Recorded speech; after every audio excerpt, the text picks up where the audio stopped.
294वां दिन। पुराने अहदनामा में से आज की तलावत यर्मिया नबी का सहीफा, उसका 46वां बाब, पहली आयत से लेकर 47वें बाब की 7वीं आयत तक।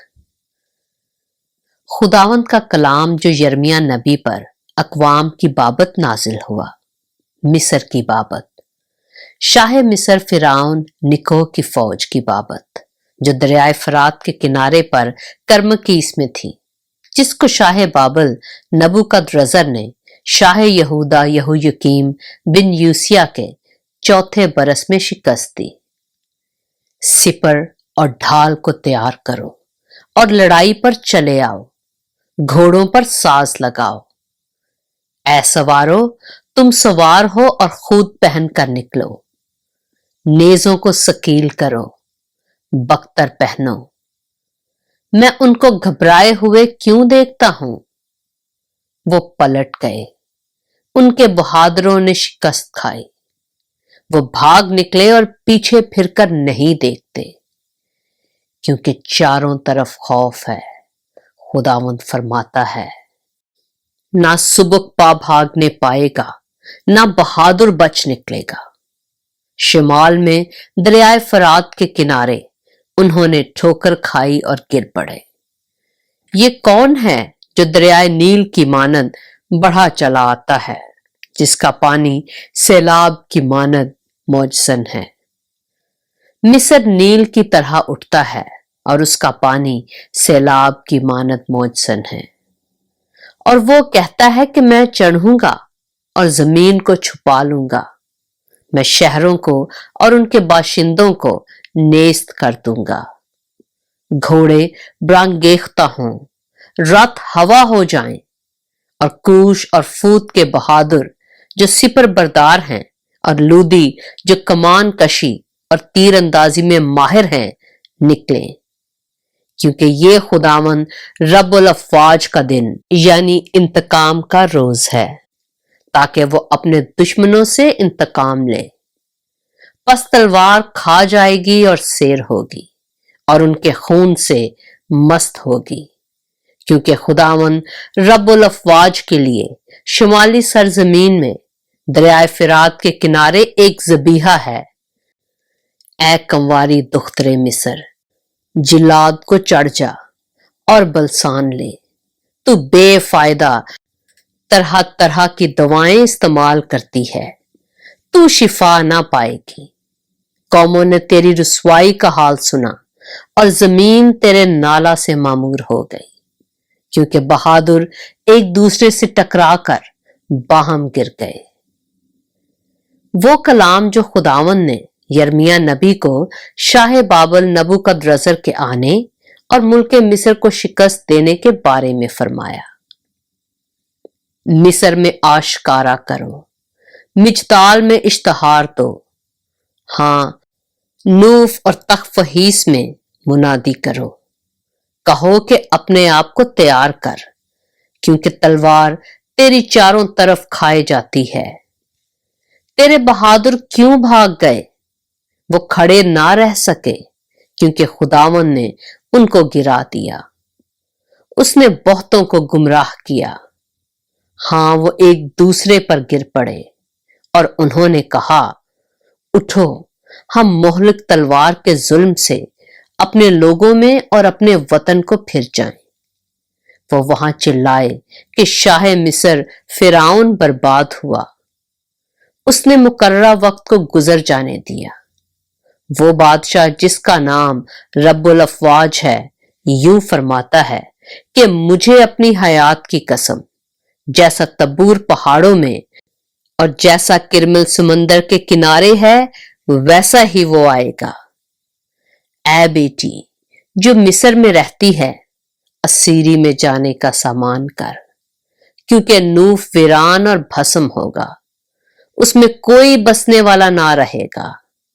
मिस्र निहायत खूबसूरत बछिया है, लेकिन शुमाल से तबाही आती है, बल्कि आ पहुंची।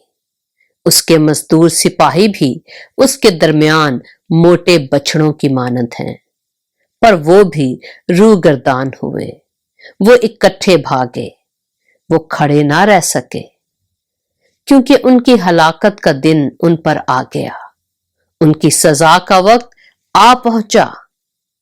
وہ سانپ کی مانند چلچلائے گی، کیونکہ وہ فوج لے کر چڑھائی کریں گے اور کلہاڑے لے کر لکڑہاروں کی مانند اس پر چڑھ آئیں گے۔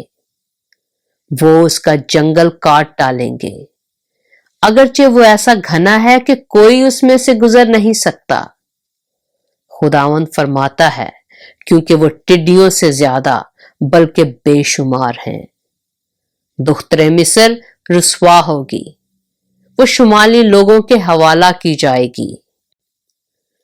رب الافواج اسرائیل کا خدا فرماتا ہے، دیکھ، میں آمون نو کو اور فرعون اور مصر اور اس کے معبودوں اور اس کے بادشاہوں کو، یعنی فرعون اور ان کو جو اس پر بھروسہ رکھتے ہیں، سزا دوں گا، اور میں ان کو ان کے جانی دشمنوں اور شاہ بابل نبوکدنضر اور اس کے ملازموں کے حوالہ کر دوں گا۔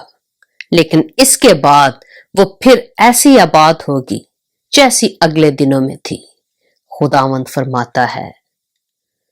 لیکن اے میرے خادم یعقوب، ہراساں نہ ہو، اور اے اسرائیل گھبرا نہ جا، کیونکہ دیکھ، میں تجھے دور سے اور تیری اولاد کو ان کی اسیری کی زمین سے رہائی دوں گا، اور یعقوب واپس آئے گا اور آرام اور راحت سے رہے گا، اور کوئی اسے نہ ڈرائے گا۔ اے میرے خادم یعقوب، ہراساں نہ ہو، خداوند فرماتا ہے، کیونکہ میں تیرے ساتھ ہوں۔ اگرچہ میں ان سب قوموں کو جن میں میں نے تجھے ہانک دیا نیست و نابود کروں، تو بھی میں تجھے نیست و نابود نہ کروں گا، بلکہ مناسب تنبیہ کروں گا اور ہرگز بے سزا نہ چھوڑوں گا۔ یرمیہ نبی کا صحیفہ، اس کا 47واں باب۔ خداوند کا کلام جو یرمیہ نبی پر فلسطینیوں کی بابت نازل ہوا، اس سے پیشتر کہ فرعون نے غزہ کو فتح کیا۔ خداوند یوں فرماتا ہے کہ دیکھ، شمال سے پانی چڑھیں گے اور سیلاب کی طرح ہوں گے، اور ملک پر اور سب پر جو اس میں ہے، شہر پر اور اس کے باشندوں پر بہہ نکلیں گے۔ اس وقت لوگ چلائیں گے اور ملک کے سب باشندے نالہ کریں گے۔ اس کے طاقتور گھوڑوں کے سموں کے ٹاپ کی آواز سے، اس کے رتھوں کے ریلے اور اس کے پہیوں کی گڑگڑاہٹ سے، باپ کمزوری کے باعث اپنے بچوں کی طرف لوٹ کر نہ دیکھیں گے۔ یہ اس دن کے سبب سے ہوگا جو آتا ہے کہ سب فلسطینیوں کو غارت کرے، اور سور اور سیدا سے ہر مددگار کو جو باقی رہ گیا ہے نیست کرے، کیونکہ خداوند فلسطینیوں کو، یعنی کفتور کے جزیرہ کے باقی لوگوں کو غارت کرے گا۔ غزہ پر چندلا پن آیا ہے، اسکلون اپنی وادی کے بقیہ سمیت نیست کیا گیا۔ تو کب تک اپنے آپ کو کاٹتا جائے گا؟ اے خداوند کی تلوار، تو کب تک نہ ٹھہرے گی؟ تو چل، اپنے غلاف میں آرام لے اور ساکن ہو۔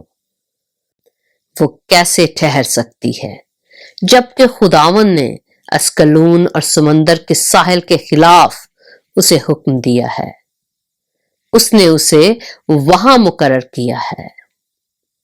پاک کلام کے پڑھے اور سنے جانے پر خداوند کی برکت ہو۔